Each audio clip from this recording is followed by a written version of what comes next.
Hello दोस्तों, कैसे हैं आप सभी। स्वागत है आप सभी का आपके अपने YouTube channel study blog with Shivendra. देखिए, इलाहाबाद हाई कोर्ट के द्वारा जारी की गई आरटीआई का जवाब है।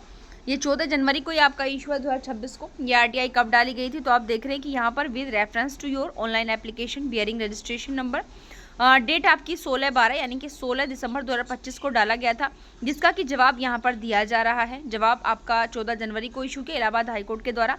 और क्या है कि the honourable court has already considered the judgement date 20/5/2025। अब आप लोग जानते हैं 20 में 2025 को कौन सा जजमेंट दिया गया था, तो आप लोग जानते हैं 3 ईयर प्रैक्टिस वाला। ठीक है, तो ये कह रहे हैं कि ऑलरेडी कंसिडर्ड कर लिया हाई कोर्ट ने डेट जो 20/5/2025 को आपका जजमेंट दिया था उसको, and in compliance thereof has recommended amendment to the Uttar Pradesh judicial service rules 2021 vide the Uttar Pradesh judicial service 7th rules 2025। यानी कि यहाँ पर आपका जो Uttar Pradesh judicial service rules हैं उसमें आपका 7th अमेंडमेंट हो चुका है। उसके ड्राफ्ट को अमेंड करके rules have been forwarded to the state government को सेंड कर दिया गया है for issuance of notification. However the same is still awaited. अब यहाँ पर इंतजार है जब स्टेट गवर्नमेंट उसको क्या करेगी, गजट में नोटिफाइड कर देगी। ठीक है, अब यहाँ पर ये 7th अमेंडमेंट है। 6 में क्या था, फिर अगर 6 भी हुआ था तो आप लोग जानते हैं 6 भी अभी इन्होंने जो है पब्लिश नहीं किया है गजट में। जो आपका 6 अमेंडमेंट रूल था उसमें संशोधन जो था, जो सिलेबस था उसको अमेंड जो है जो कि किया गया था। और यहाँ पर अगर आप लोग इसे देख पा रहे हैं तो ये आपका जो 20/5/2025 को डिसीजन दिया गया था उसके रिगार्डिंग यहाँ पर चीज़ों को अमेंड कर दिया गया है। बट यहाँ पर जो आरटीआई का जवाब मांगा गया था, जो आरटीआई डाली गई थी उसके जवाब में ऑनेबल कोर्ट के द्वारा ये चीज़ें दी हुई हैं। बट यहाँ पर अभी गवर्नमेंट जो है उस नोटिफिकेशन को इशू नहीं कर रही है। अब इस चीज़ का इंतजार है, जैसे ही यहाँ पर स्टेट गवर्नमेंट नोटिफिकेशन को इशू कर देती है सारी जो चीज़ें हैं यहाँ पर क्लियर हो जाएंगी।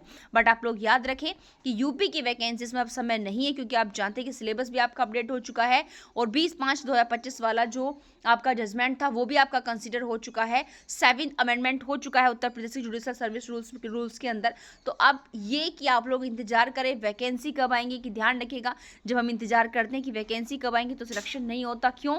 क्योंकि इंतजार हमें तब करना चाहिए जब हमारी प्रिपरेशन फुल एंड कंप्लीट हो, कि भाई कब वैकेंसी आए और कब हम एग्जाम दें। अगर वास्तव में आपकी प्रिपरेशन है बहुत अच्छी तो बेस्ट ऑफ लक। भाई अगर नहीं है तो प्लीज़ इस नोटिफिकेशन को कंप्लीटली आने से पहले, नोटिफाइड होने से पहले आप लोग अपनी प्रिपरेशन को एक नई दिशा दीजिए ताकि आप लोग इस बार अपना सिलेक्शन लेकर जाएं। क्योंकि आप लोग जानते हैं कि यहाँ पर जो जुडिशरी की वैकेंसीज होती हैं, चाहे जे हो चाहे जो एपीओज वगैरह हो, ठीक है, सब आपकी कभी भी रेगुलर नहीं आती है, पर ईयर नहीं आती है। 22 के बाद आपका देखिए एपीओ आप लोग देख रहे हैं 25 के अंतर्गत आया है, 26 आपका स्टार्ट हो चुका है। तो काफ़ी समय होता है। इसमें होता है कि एक बहुत से स्टूडेंट्स ऐसे जो ओवर एज हो जाते हैं इसी चीज़ में। तो भाई आप लोग ये ना सोचें कि भाई ठीक है इस बार तो हम ट्राई करते हैं, अगली बार दे देंगे। तो ये समय नहीं है ट्राई करने का, प्रैक्टिस करने का। तो फटाफट प्रीवियस ईयर के पेपर से प्रैक्टिस कीजिए जितनी भी कर सकते हैं और अपनी प्रिपरेशन को ऐसी कंसीडर दिशा दीजिए ताकि आप जो भी आप फर्स्ट जो एग्जाम दें उसी में आप अपना सिलेक्शन जो है पा जाएं। तो सिंपल करें, the registrar general high court of judicature at Allahabad is the first appellate authority